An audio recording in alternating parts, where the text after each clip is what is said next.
Gaban may have just shown us the Haki technique Luffy needs to fix Gear 5's biggest flaw.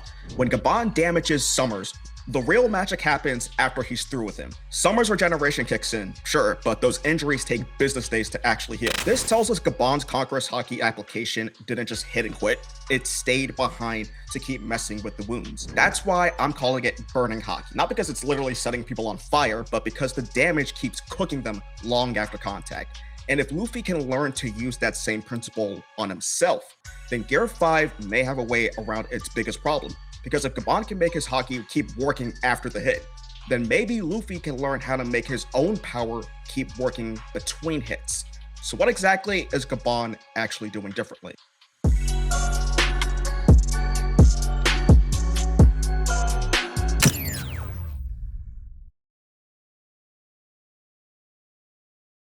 So if Gaban really is doing something different here, the first thing we have to rule out is the obvious answer. Maybe he's just applying really strong Haki. And I don't think that explains it. Gaban has already dealt with the Holy Knights before. During King Harold's flashback in chapter 1170, we see Gaban talking to Shanks about how the Holy Knights used to come after the Roger pirates, trying to drag Shanks back to Mare Joie. And Roger's crew would beat them every time. So Gaban wasn't walking into this fight blind. He already knows what these guys are capable of, and he should have some idea of what actually works on them. That matters because advanced Haki already gives us examples of Haki being maintained and controlled over time.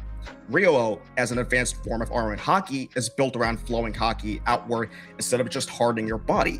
And Conqueror's Haki Infusion is another advanced application where that will can stay actively infused through your attacks and clashes. So if burning Haki is actually something different, the weird part probably isn't that Gaban can keep his Haki active for longer. It's that the effect may stay on people like Sommers after Gaban is done attacking them. The hit lands, the clash is over, Gaban moves on. But the body of somebody who possesses immortality like Sommers and the rest of the Holy Knights and the Five Elders still seems to be dealing with whatever was left in that wound.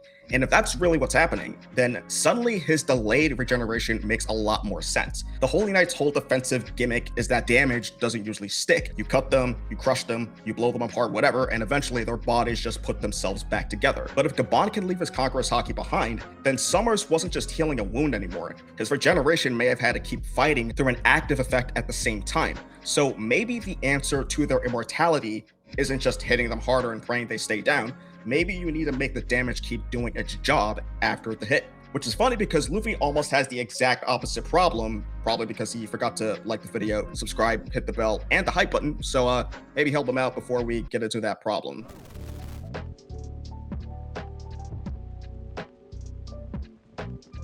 So what's Luffy's opposite problem? Gear 5 already gives him stupid amounts of power. That's not really what he's missing. The issue is what happens when he keeps pushing the form too hard. We've seen him drop out of Gear 5 looking like a piece of beef jerky that got left behind on the couch. He's drained, he's shriveled up, he's barely moving, and when he really empties the tank, his usual solution is food. A ridiculous amount of food. That's basically how he reloads. So yeah, Gear 5 can hit an insane ceiling. The problem is how expensive it is to stay there. And that's what makes the Holy Knights such a weird mirror for Luffy. Their problem is almost the reverse. You beat the hell out of them, and their bodies just keep restoring themselves. Their whole advantage is staying power. Luffy can already reach the power he needs, but he can't always keep that level of output going without burning himself out. And that's where Gaban's Haki approach starts making a lot more sense as something Luffy could learn from.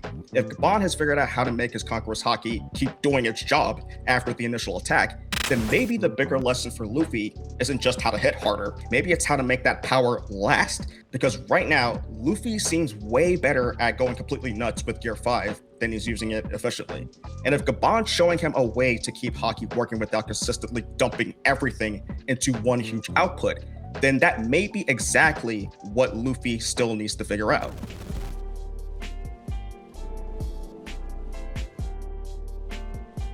So if Luffy actually learns from what Gaban is doing, I don't think the first step is Gear 5 somehow getting even crazier. It's probably just Luffy discovering the revolutionary, groundbreaking concept of basic self-control. Because this is where Gaban's Haki approach and Luffy's version start looking like the same basic concept. Gaban makes his Haki keep working after the attack is over.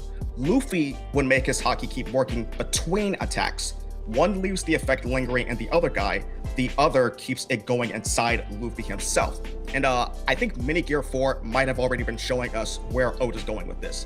Luffy doesn't always need to go full Bound Man or Snake Man anymore. He can isolate Gear 4 into one part of his body, use that extra output for the attack he needs, then shut it right back down.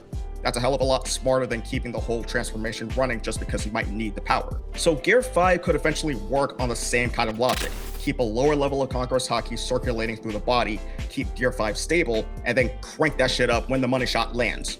And Mini Gear 4 might not just teach him how to manage Haki better. Gear 5 is an awakening, so Luffy's constantly throwing that power into everything around him. He rubberizes the ground, attacks, and even the people he hits. So maybe efficiency means learning to control that shit too. Instead of just keeping Gear 5 spilling into everywhere around him, he only pushes the awakening outward when he actually needs it. Basically, Mini Gear 4 teaches localized transformation. Burning Haki with Gear 5 could take that same lesson and apply it to nearly everything. His body, his Haki, and even how much of the battlefield he decides to rubberize. And Gear 5 gives him a pretty good damn reason to learn that kind of control because the form is directly tied to his heartbeat, the drum's liberation. When the tax on Gear 5 finally comes due, Luffy's body completely crashes out. He looks like a deflated balloon that can't even drag itself across the floor.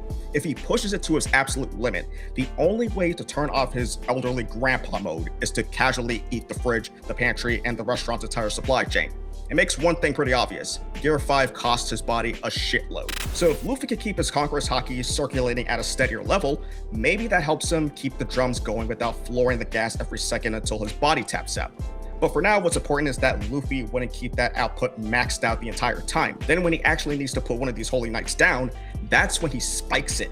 More Conqueror's Haki goes into the attacking limb, the hit lands, that burning Haki effect gets left behind on the Holy Knight, and then Luffy drops right back to maintenance instead of staying maxed out. So the rhythm is basically maintain the baseline, spike it for the hit, and then maintain that energy again. And early on, yeah, this version of Gear 5 might actually look weaker.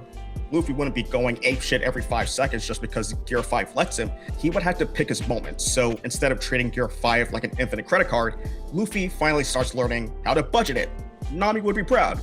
And that idea of keeping burning Haki active instead of letting him burn out might matter more than just efficiency. Because thematically, Elbaph keeps coming back to the same question.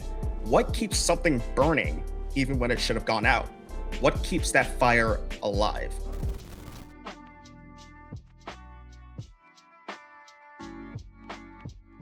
So what keeps that fire alive? I think Elbaph has been giving us the answer this entire arc. Love. And I don't mean that in a soft, cheesy way. Love in Elbaph is the thing that keeps making people act when they should have already folded. Shaki gets kidnapped and God Valley turns into a fucking war zone because people are willing to tear the world apart just to get her back. The Holy Knights understand how powerful that is too, because they've literally weaponized the giant's love for the children against him. And then you got Gaban, who straight up connects love to freedom and calls himself a preacher of love. So if burning Haki is supposed to represent a will that refuses to go out, then love being the thing that keeps feeding that fire starts making a lot of sense, because passion doesn't just come out of nowhere. You burn for something.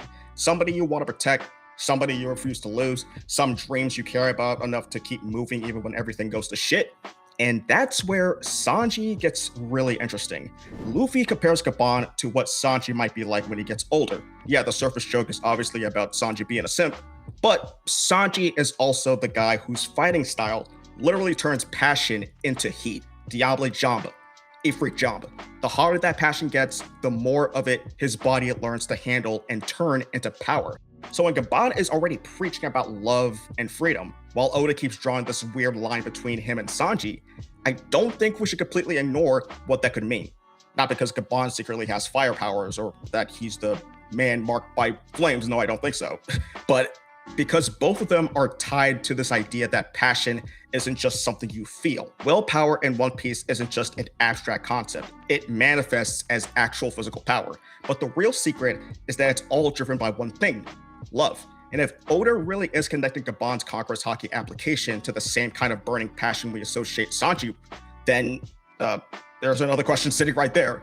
Why keep comparing Sanji to a guy who already has Conqueror's Haki? Maybe it's because Oda is finally setting up Sanji to unlock Conqueror's Haki. I got an entire video breaking down why it actually makes way more sense. But the point is, Sanji gives us something really useful. Love creates passion.